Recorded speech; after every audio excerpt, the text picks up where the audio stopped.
tarde, a paz do Senhor para todos os meus irmãos em Cristo. E eu quero ler com vocês aqui um texto da Bíblia Sagrada que está escrito no primeiro livro dos Reis, no capítulo de número 12. O texto fala sobre Roboão. Escute aqui esse texto. E foi Roboão para Siquém, porque todo Israel se reuniu em Siquém para fazerem rei. E sucedeu que Jeroboão, filho de Nebate, achando-se ainda no Egito, para onde fugira de diante do rei Salomão, voltou do Egito. Porque mandaram chamá-lo, veio, pois, Jeroboão a toda a congregação de Israel e falaram a Roboão, dizendo, Roboão, grave bem esse nome, Roboão, teu pai agravou o nosso jugo, ou seja, os nossos impostos. Agora, pois, alivia a tua dura servidão de teu pai e o pesado jugo que nos impôs, e nós te serviremos. E ele lhes disse, ide-vos até o terceiro dia, e então voltai a mim, e o povo se foi.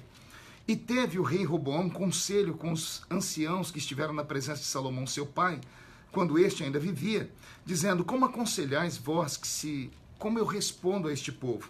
E eles lhe falaram, dizendo, se hoje fores servo deste povo, e o servires, e respondendo-lhe falarás boas palavras, todos os dias da sua vida eles serão os teus servos. Porém, ele deixou o conselho que os anciãos lhe tinham dado e teve conselho com os jovens que haviam crescido com ele, que estavam diante dele, e disse-lhes, que aconselhais vós, que respondamos a este povo que me falou, dizendo, alivia o teu jugo, alivia os impostos que teu pai nos impôs. E os jovens que haviam crescido com ele falaram, assim dirás ao povo que te falou, teu pai fez pesadíssimo o nosso jugo, mas tu alivia de sobre nós, mas assim lhes falarás, o meu dedo mínimo é mais grosso do que os lombos do meu pai. Versículo 14. E falou conforme ao conselho dos jovens, dizendo, meu pai agravou o vosso jugo, porém eu ainda aumentarei o vosso jugo. Meu pai vos castigou com açoites, porém eu vos castigareis com escorpiões. O rei, pois, não deu ouvido ao povo, porque esta revolta vinha do Senhor. Para confirmar a palavra do Senhor, tinha falado pelo ministério de Aías, o silonita, a Jeroboão, filho de Nebate. Pois bem, nós temos um texto da Bíblia aqui muito antigo. Todavia, a Bíblia Sagrada não é um livro retrógrado, é um livro de histórias. Lá na carta aos Hebreus, nós vamos ler o escritor dizendo que tudo que foi escrito na Bíblia foi escrito para os nossos conselhos, para que pudéssemos crescer e aprender. Quando eu leio essa história do livro dos reis, uma história tão antiga, eu vejo ela se repetindo aqui, nos nossos dias, aqui no nosso país. Um rei assume o trono, seu nome é Roboão, ele herda o trono de Salomão, seu pai. Os anciãos levam até o rei o pedido do povo que diz assim, o seu pai, para manter aquela vida nababesca, para manter aquela vida rica, para manter os palácios de ouro, tudo do bom e do melhor, Salomão é o único rei da terra que disse assim, tudo que os meus olhos viram, eu nunca neguei, tudo que eles desejaram, eu lhes dei. Então olha só o que diz a palavra do Senhor, que quando o Roboão assumiu o governo, o povo fez um pedido a ele, abaixe os impostos, porque nós não estamos dando conta mais de pagar o tributo, e nós estamos vivendo aqui uma vida de opressão. A Bíblia diz que Roboão pediu 3 dias ao povo, e ele foi então se consultar com os anciãos de Israel, e os anciãos que governaram no período de Salomão confirmaram, disseram, o seu pai de fato criou um reino pesado, o seu pai cobrou impostos demais do povo, e o povo está oprimido. Você quer ganhar o coração deles, Roboão? Ouça o povo, abaixe os impostos e esse povo vai te servir para sempre. A Bíblia diz que Roboão, ao invés de ouvir o conselho dos anciãos, dos sábios, ele foi ouvir o conselho dos amigos que cresceram com ele, dos jovens. E o que os amigos dele disseram? Roboão, você vai ser inferior ao seu pai? Você tem que mostrar que você vai deixar um reinado maior do que seu pai, mais rico do que o seu pai. Então você vai dizer a esse povo, se vocês acham que a mão do meu pai era pesada, vocês vão sentir a minha mão, porque a minha mão será pesada. Ele compara dizendo assim, a opressão do meu pai perto da minha será como um dedo mindinho. O meu pai tinha um dedo mindinho como opressão, a minha opressão será do tamanho da cintura do meu pai, ou seja, eu vou agravar sobre Israel o imposto. O resultado, a nação que estava unida se dividiu. Ao se dividir, nós temos então o reino norte e o reino sul. Estava lendo esse texto hoje pela manhã e Deus falou no meu coração. É isso que aconteceu com a nossa nação brasileira. A nação foi dividida por causa da carga tributária que nós temos. Enquanto o povo tem condições de colocar gasolina no seu carro, tem condições de comprar um gás de cozinha para sobrevivência, enquanto as pessoas têm condições de dar dignidade aos filhos, as pessoas conseguem sobreviver e vão empurrando os demais problemas. Mas quando falta na mesa, o pai e a mãe se desesperam. O que aconteceu com a nossa nação? A nossa nação foi saqueada nos últimos 20 anos. Não adianta a gente agora colocar a culpa nesse ou naquele. A culpa são de todos nós brasileiros. A culpa é de você que votou, a culpa é de você que está colocando aqui uma carinha triste, ou de você que está colocando um sinalzinho de positivo. A culpa são dessas 4 mil pessoas que estão assistindo agora, somado a mim, que eu me incluo também. Porque nós abandonamos o Brasil. Nós deixamos o Brasil na mão das pessoas, por quê? Porque nós tínhamos condições de comprar algumas coisas. O nosso país passou por vários processos, desde que nós renascemos democraticamente. O Brasil sempre teve problemas na sua área financeira. A área financeira do Brasil foi curada, né, na época do governo Fernando Henrique, com a implantação do governo do Plano Real um pouco tempo antes, e depois com a sacramentação desse, quando Fernando Henrique assumiu o Brasil. Foi ali que o Brasil conseguiu se equilibrar economicamente. Essa geração nova não sabe o que é FMI, né, que é o Fundo Monetário Internacional. O Brasil devia muito para o FMI. E foi na gestão de Fernando Henrique que nós conseguimos pagar a conta do FMI. Pois bem, saiu Fernando Henrique, entrou um novo governante. Esse novo governante pegou a casa limpa. Lula pegou a casa amparada, as dívidas quitadas. E o que foi que ele fez? Ao invés de continuar a implementação do Plano Real, porque era um trabalho, ele começou a criar alguns métodos de governança populista que levaram o país ao nosso caos, ao caos presente. Quem assistiu um vídeo que eu postei dias desses, ele ainda está aqui no topo da página, vocês vão ver a conta do Brasil. Imagine que nós somos uma nação com 201 milhões de habitantes. 201 milhões de habitantes, é uma nação consideravelmente grande. Desses nós temos, vou marcando aqui, olha, nós temos 24 milhões de pessoas que trabalham para o governo, polícia, professores, servidores públicos. Nós temos 20 milhões de aposentados. Nós temos 48 milhões que vivem do Bolsa Família. Nós já temos aqui 92 milhões. Nós temos 13 milhões de desempregados. Nós já passamos agora 115 milhões de pessoas paradas. Nós temos meninos dentro da faixa etária de 17 até 25 anos de idade, que não trabalham porque não há emprego.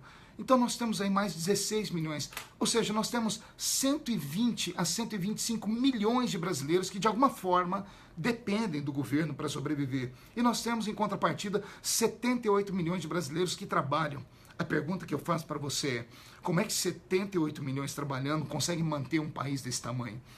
O que aconteceu essa semana com o governo aí abaixando o preço do diesel não resolve o problema. Resolve momentaneamente, agrada um grupo, mas desagrada os outros. Porque nem todos os caminhoneiros, ou nem todas as pessoas que trabalham com transporte vivem do diesel. Nós temos aí fiorinos, nós temos aí carros que vivem de gasolina. Então, o necessário seria abaixar o preço do diesel, da gasolina e do gás de cozinha, porque os três têm a sua mesma fonte como a Petrobras.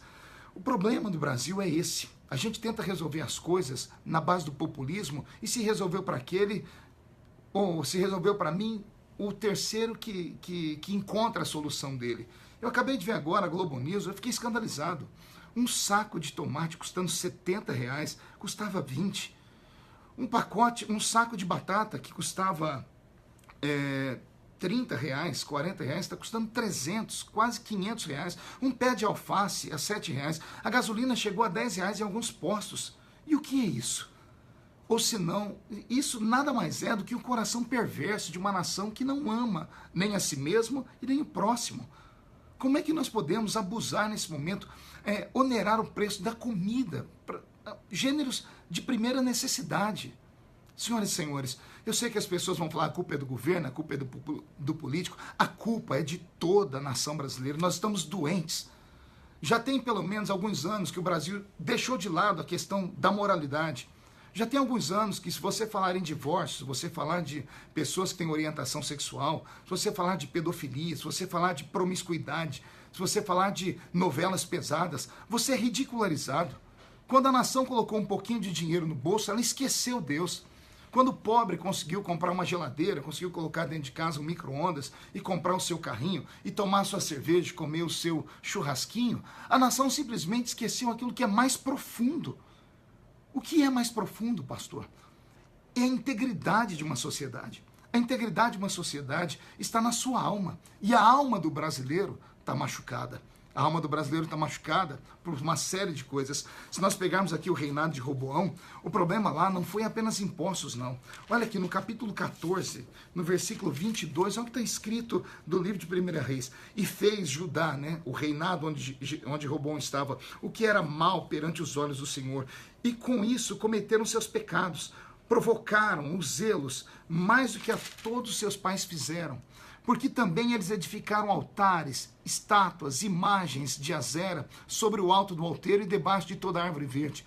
Havia também sodomitas sobre a terra, e fizeram conforme todas as abominações dos povos que o Senhor havia expulsado de diante dos filhos de Israel. Agora eu falo para os crentes que estão aqui, agora eu falo para aqueles que são salvos. Há quanto tempo perdemos a coragem de falar as verdades? Há quanto tempo tentaram manietar?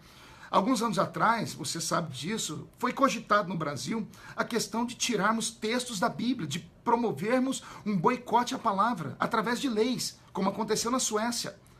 A nação brasileira, através de pessoas progressistas, de pessoas ateias, estavam mandando recados aqui para o parlamento, para que o parlamento votasse leis, para que a Bíblia Sagrada fosse impedida de ser lida. Existem projetos aqui para que a Bíblia Sagrada seja tirada das bibliotecas, porque a biblioteca é um espaço público, como se a Bíblia fosse apenas um livro religioso e não um livro histórico. A nossa nação está doente. A nação brasileira pecou. A nação brasileira precisa voltar aos seus princípios de adoração, de amor, de fé. Não adianta jogarmos a culpa nesse ou naquele governo, porque governos duram 4 anos. Na verdade, o Estado brasileiro, a parte jurídica é o Brasil. Mas o que é que compõe o Estado? É a sua sociedade. É a sociedade brasileira que está doente. A soberania é o povo. E se o povo não começar a se arrepender, se o povo não começar a orar, se o povo não começar a clamar, eu não sei qual será o nosso fim. O governo fez aí um malabarismo para poder abaixar o preço do diesel e essa conta será paga de alguma forma. E não importa se fosse Michel Temer, se fosse o Papa, se fosse qualquer pessoa, teria que fazer a mesma coisa agora no pensamento populista. Mas a verdade é que nós temos que cortar cargos. Nós temos que vender as estatais do Brasil, nós temos que derrubar os altos salários. Nenhuma super aposentadoria do Brasil foi revista até agora, nenhum privilégio caiu. O governo resolveu essa crise na base do subsídio, né? Ou seja, quem vai pagar a conta sou eu e você. Olhe para mim, nós precisamos nesse momento, como igreja, como irmãos em Cristo, nos unirmos em um pensamento. Nós precisamos fazer dessa nação uma nação melhor. Mas como é que se resolve isso? Através da educação. Educação não se aprende na escola, gente. Na escola se aprende o ensino. Educação vem de berço. Educação vem de casa. Educação vem quando o menino e a menina respeitam o que está escrito nos mandamentos. Honra teu pai e tua mãe, para que todas as coisas te vão bem. Eu estou aqui, então, nessa tarde, conclamando o povo de Deus e a toda a nação brasileira, para que possamos colocar a nossa cabeça no lugar. Eu vou dar aqui uma notícia agora, que muitas pessoas vão até criticar, mas a situação que eu vejo é que a esquerda brasileira, a esquerda comunista, essa que nós derrubamos na queda da presidente Dilma Rousseff, do PT, estão como urubus em cima dessa carniça que agora está o Brasil, porque o Brasil está quase em estado de putrefação. O urubu fica espreito, esperando o animal morrer para comer da sua carne. Não morremos ainda, mas estamos à beira da morte. Estamos à beira de um colapso. Um colapso que, resolvido agora, vai se agravar depois. E não espere que no próximo ano o presidente da República virá como salvador da pátria, seja ele quem for, nada disso. Dependendo de quem tomar o governo, de quem assumir o governo, as coisas tendem a piorar. Todo mundo quer que se abaixe os impostos, não é? Para se abaixar os impostos, temos que cortar na carne aqui do governo. Quem diz que o governo quer que corte? Se todas as pessoas querem ter uma vida melhor, é preciso que se aprove as reformas. Se não fizermos uma reforma previdenciária, se não fizermos uma reforma tributária, se não fizermos uma reforma trabalhista maior do que aquela que fizemos, nós não teremos futuro para deixar para o nosso país. Então não adianta agora as pessoas gritarem, pediram aqui de novo, pastor, e sobre a intervenção militar? Não é esse o caminho. Não é esse o caminho, nesse momento não é esse o caminho, porque qualquer truculência, qualquer radicalismo que tomar conta do nosso país vai desfacelá-lo agora. O que é preciso nesse momento? É preciso a nação se voltar a Deus e voltar a si. É preciso que os brasileiros voltem a amar a sua pátria. É preciso que o brasileiro volte a vestir a camisa verde e amarela, mas sem a intolerância das pessoas de quererem quebrar, matar, roubar, destruir. Não se cria justiça a partir da injustiça. É preciso, com a justiça, buscarmos a justiça. Eu sei que eu estou falando aqui para muita gente que não é evangélica, e essas pessoas não entendem a linguagem que eu estou dizendo, mas você que é cristão sabe do que eu estou falando. Se o meu povo, que se chama pelo meu nome, se humilhar, orar e arrepender dos seus pecados, eu ouvirei do céu, eu sararei a sua terra. Então, a solução passa pelos joelhos da igreja. A solução passa pelos nossos líderes religiosos que domingo no culto deveriam levantar um clamor pela nação. E não só um clamor pela nação, mas pedir para que o próprio cristão mude. Que o cristão mude por si só, que o cristão não seja desonesto quando estiver fora dos olhos do pastor. Porque tem muita gente aqui pedindo honestidade, mas estaciona onde não deve. Mas engana as pessoas, mas mente. Mas não paga o imposto, não libera cheque sem fundo. Como é que alguém pode pedir justiça se a pessoa é injusta? Você tem filhos?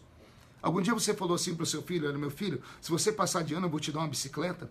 Isso não seria corrupção? Seu filho não tem que passar de ano por causa da bicicleta. Seu filho tem que passar de ano porque ele tem que ter mérito, tem que ter estudado. Mas o pai e a mãe corrompem o filho também. O pai e a mãe corrompem a sua cria. O filho se espelha no pai e na mãe, o filho vê o pai enganando o vizinho, vai fazer isso também. É preciso curar o nosso coração primeiro.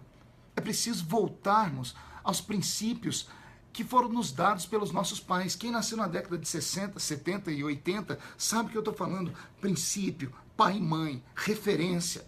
Se pai e mãe não forem referência, nós não teremos futuro.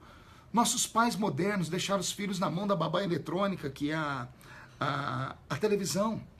E a televisão nós sabemos que ela só pensa em dinheiro. Os donos de emissoras querem saber se aquilo que está passando lá vai atrair a atenção do povo, porque se atrair a atenção do povo, os patrocinadores vão injetar dinheiro. Senhoras e senhores, até quando? Até quando vamos jogar a culpa nos outros? Vamos fazer cada um de nós a sua parte, tá bom? Quando eu leio aqui o texto de Roboão, eu fico aqui vendo a punição que veio sobre Israel. No capítulo 12 do segundo livro de Crônicas, está escrito assim no versículo 5. E então veio Semaías, o profeta, a Roboão, e aos príncipes de Judá que se ajuntaram em Jerusalém, por causa de Sisaque, e disse-lhes: assim diz o Senhor, vós me deixastes a mim, por isso eu também vos deixei na mão de Sisaque. E então se humilharam os príncipes de Israel e o rei, e disseram: o Senhor é justo. Vendo, pois, o Senhor que se humilhavam, veio a palavra do Senhor a Semaías, dizendo: humilharam-se, então eu não os destruirei. Antes, em breve lhes darei algum socorro, para que o meu furor não se derrame sobre Jerusalém por mão de Sisaque. Porém, serão seus servos, para que conheçam a diferença entre a minha servidão e a servidão dos reinos da terra. Pois bem, quando eu leio esse texto, eu fico imaginando que houve uma geração que achava o jugo muito pesado dos nossos pastores, das doutrinas da igreja, dos ensinamentos. A igreja abandonou os seus ensinamentos, as suas doutrinas, e caiu então na mão do jugo dos homens. O jugo dos homens é extremamente mais pesado, porque os homens que governaram o nosso país até 2 anos atrás, do qual esse governo novo que aí está faz parte, porque ele caminhou ao lado dele todos esses anos, roubou de nós a liberdade de expressão. Você sabe que eu, como parlamentar, deveria ter liberdade de expressão ao falar, né? Ou inviolabilidade de direito de fala, pois eu já fui processado mais de 20 vezes e ainda estou com processo no Supremo Tribunal Federal. Num país democrático, tolhem o meu direito de pensar. Então, a democracia está sim ameaçada. Só há uma maneira da gente mudar tudo isso. É preciso que o Brasil se una em oração. É preciso que os irmãos brasileiros voltem a ser amigos, ser irmãos. É preciso que nós acabemos com o politicamente correto, com essa história da gente não poder falar nada, pensar nada, brincar mais de jeito nenhum. Está muito chato ser brasileiro, eu venho insistindo nesse assunto há muito tempo. Eu fico imaginando se a esquerda voltar ao governo daqui até outubro. Eu fico imaginando se nós não conseguirmos encontrar alguém em linha de frente, alguém de direita ou de centro, que possa unir o país de novo. Eu fico imaginando se algum radical for para o segundo turno, ou se forem 2 radicais, eu fico imaginando o que vai acontecer com o Brasil. Eu estava ontem falando com um deputado aqui, que o PSOL, o partido mais radical da casa, vai crescer muito nas eleições do ano que vem, por causa do radicalismo, por causa da revolta do povo. Aqui nós temos do PSOL 5 deputados, né? E todos eles são de extrema esquerda, extremamente violentos nas suas falas e têm pensamentos estranhos a nós que conhecemos a democracia de verdade. Imagine se eles dobrarem a bancada para cá. Se dobrarem a bancada e vir para cá mais 5 como eles podem no futuro se tornar o que o PT foi até alguns dias atrás. Então é hora da gente se unir, é hora da gente ter uma estratégia. E essa estratégia, faz falta a nós como corpo de Cristo. Porque a igreja não tem um líder que possa falar por ela a nível nacional. Eu digo a igreja evangélica, porque cada igreja evangélica tem o seu líder e cada líder é o diretor do seu povo, né? Eu queria ver em uma mesa sentados os líderes das grandes igrejas do Brasil. Eu queria ver, por exemplo, o líder da CNBB ou da Igreja Católica sentado numa mesa com o pastor José Wellington Bezerra da Costa, que é o presidente da Convenção Geral do Brasil, sentado nessa mesma mesa o bispo Samuel Ferreira, bispo Manuel Ferreira, que são os líderes de Madureira, sentados nessa mesma mesa Valdomiro Santiago, que é o líder da Igreja Mundial, sentados nessa mesma bispo Edir Macedo, sentados nessa mesma mesa R.R. Soares, sentado nessa mesma mesa, por exemplo, o líder da Renascer, que é o apóstolo Estevão, o pastor Silas Malafaia, o reverendo René Terranova, que são grandes líderes religiosos. Eu queria ver sentados nessas mesas, esses cristãos, sentados nessa mesa também, alguém que represente o movimento espírita do Brasil, porque não estou falando de religiões agora, tá? Não estou falando de dogmas, porque os espíritas também são contra o aborto, tem uma pauta conservadora como a nossa. Eu queria ver sentado nessa mesma mesa ateus conservadores que pensem o futuro do amanhã. E esses homens em uma mesa chegarem a uma conclusão de que nós precisamos mudar o país agora, precisamos caminhar todos por esse rumo aqui, porque senão nós não vamos ter um país para deixar para os nossos filhos. Deixando de lado a política, esses líderes religiosos cristãos deveriam se unir agora, criarem uma encíclica, criarem um movimento nacional de conscientização, porque eu temo pelo futuro do nosso país. Gente, eu quero agradecer vocês por esses minutos. Meu coração estava queimando, porque esse texto que eu li aqui de Crônicas e Reis, embora seja tão antigo, fala conosco. A nação está padecendo porque o jugo está sobre nós. O nosso jugo cresceu por causa dos impostos. Os impostos foram aumentados por causa de má administração e por causa do pensamento socialista de dar àqueles que não têm alguma coisa. Esse sentimento é muito bom, mas tirar daquele que tem e não estimular para que ele continue produzindo não é o caminho. O caminho para o nosso país, ele passa por duas coisas. Ele passa por um conservadorismo nos costumes e ele passa por uma liberal economia, ou seja, a economia tem que ser galopante. Se nós não tivermos uma economia pujante, se não houver empregos, se não houver renda, haverá pobreza, miséria e violência. Já estamos com 63 mil assassinatos por ano. Nem a guerra da Síria rendeu tantas mortes assim. Como eu disse, o Brasil parece que está sem rumo e sem um governante. Voltar a orar. A solução não está aqui em Brasília. A solução não está na mão do executivo, nem na mão do legislativo e nem na mão do judiciário. A solução do Brasil, eu digo como cristão convicto, como servo de Deus, a solução do Brasil está no joelho da igreja. E se a igreja não fizer a sua parte, então Deus também não fará dele. Porque Deus só ouve o clamor do seu povo, dos seus filhos. E os filhos estão me assistindo aqui agora.